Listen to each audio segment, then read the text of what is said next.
Rano, so we're back in another video. Today we're in TDS again for the first time in a while. And here's my loadout.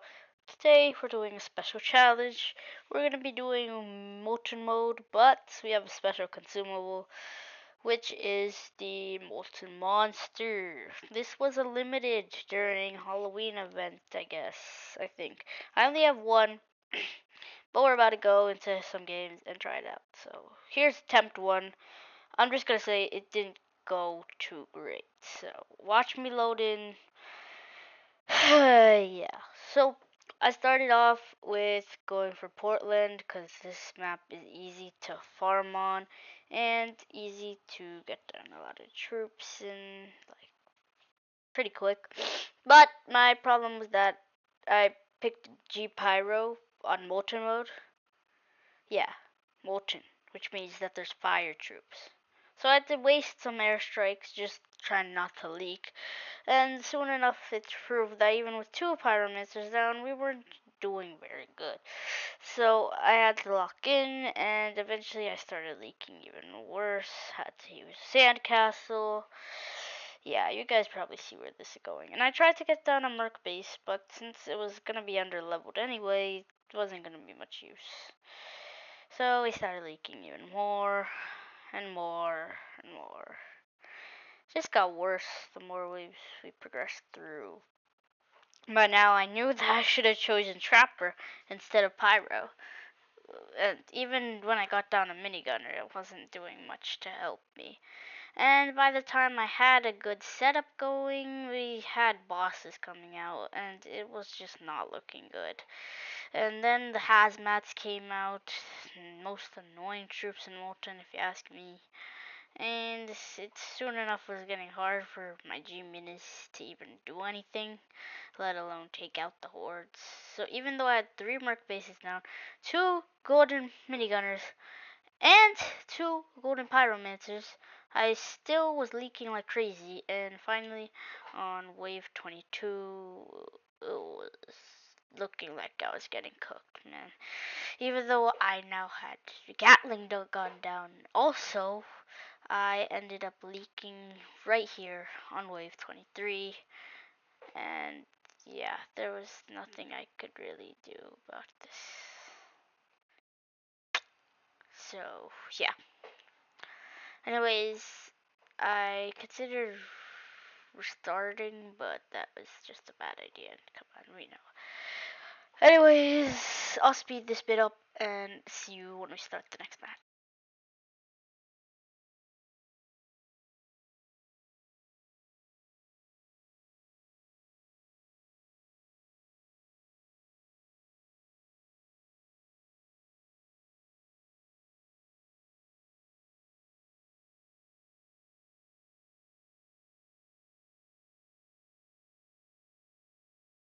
Alright, so I'm back, and we're now in, we're back into another game. Now I have Trapper down. He's cooking, as you can see.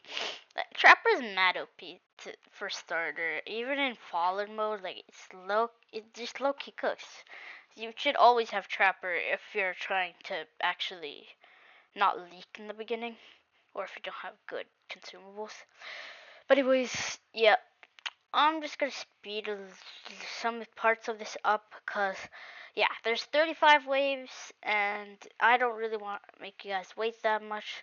So I'm gonna speed up until we place down the Molten Monster. You guys can see how I play, let me know how I do, and yeah, see you in a little bit.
Alright guys, so we're back.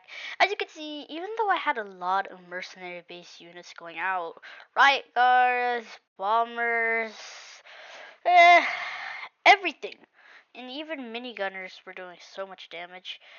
And these riot guards, yeah, they were aura farming, but like that still wasn't enough, man.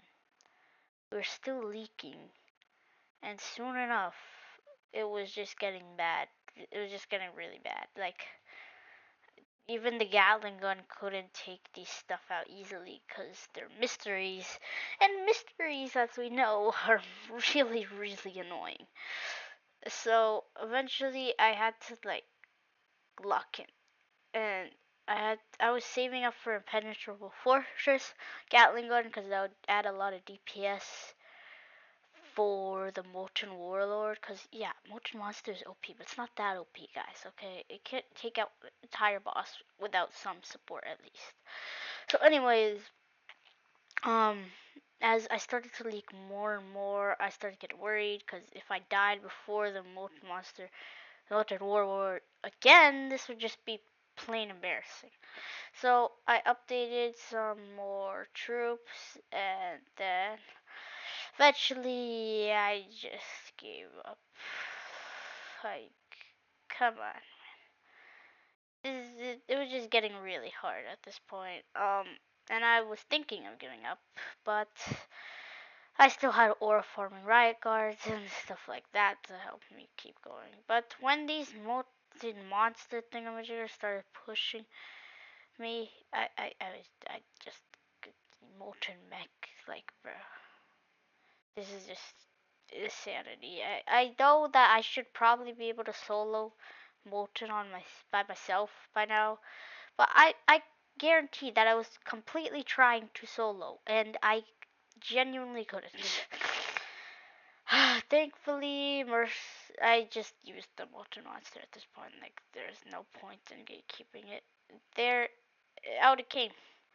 The beautiful molten monster, 100k HP. And little did I know that this was perfect timing, because it was gonna last until the molten warlord came. So, yeah, this thing is sick. Shoots fireballs out of his mouth. It's like as big as most bosses. Has 100k HP, and it's just OP, man. And thankfully, it moves super slow. So if you're worrying about it going into the enemy's spawn points, that's not gonna happen for a while. Anyways, what I was thinking at this point is that I'm so glad that I brought mercenary base, because if I get medics working on that ultra monster, then it's like the enemy's cooked. And also mercenary base was doing a lot of damage by now, as you can see. They're working in the background really hard to stop any leaks. And minigunners up front are also doing pretty good, but Gatling gun is kind of carrying when it comes to the front. Anyways, Portland is also nice because it's a long path, so if you are leaking, you can usually stop it one way or another. So I'm glad that I put the Molten Monster, because as you can see, it just decimates any small enemies that we have. But yeah, this is kind of sick to watch. Just the Molten Monster destroying. I'd only watched the Molten Monster before on videos because I was too scared to use it.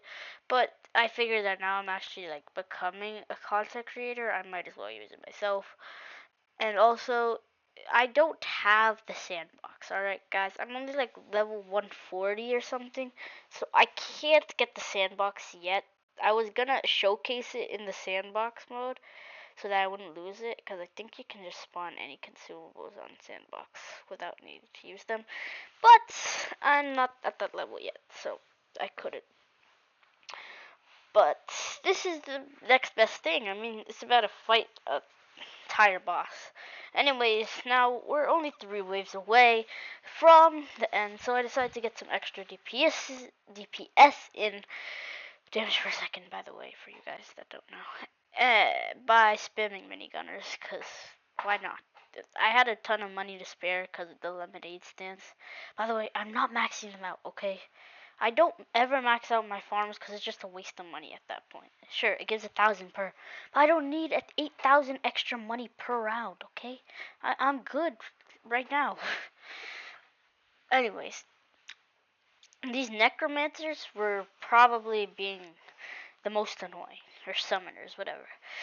Now that I had medics, though, didn't really have to worry about my merc-based units or the Molten monster dying. By the way, merc stands for mercenary for anyone who's kind of confused why I'm saying that. And yeah, by now we were kind of destroying. I mean, the molten corpses were a little annoying, to be honest, but it's nothing I can't handle. With this amount of DPS, it wasn't looking like I was gonna lose.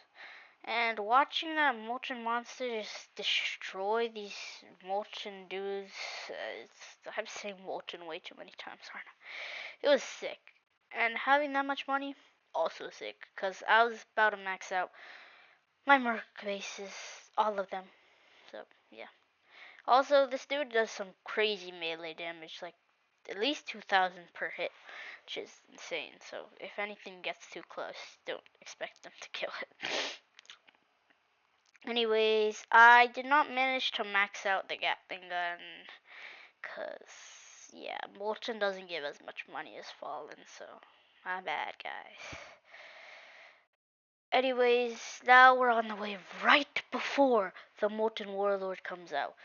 Molten Warlord is pretty intimidating if you ask me. Other than Fallen, like, if you see Molten Warlord coming out, then you just want to spam minigunners, get as much DPS as possible out there. So, having the Molten Monster made me a lot more confident. Usually I wouldn't even try to solo this mode, but yeah. Anyways, having those medics was really coming in handy because the Molten Monster in total had only lost about like 10,000 HP, which is pretty good considering how many enemies it had taken out. But anyways, here's the final showdown.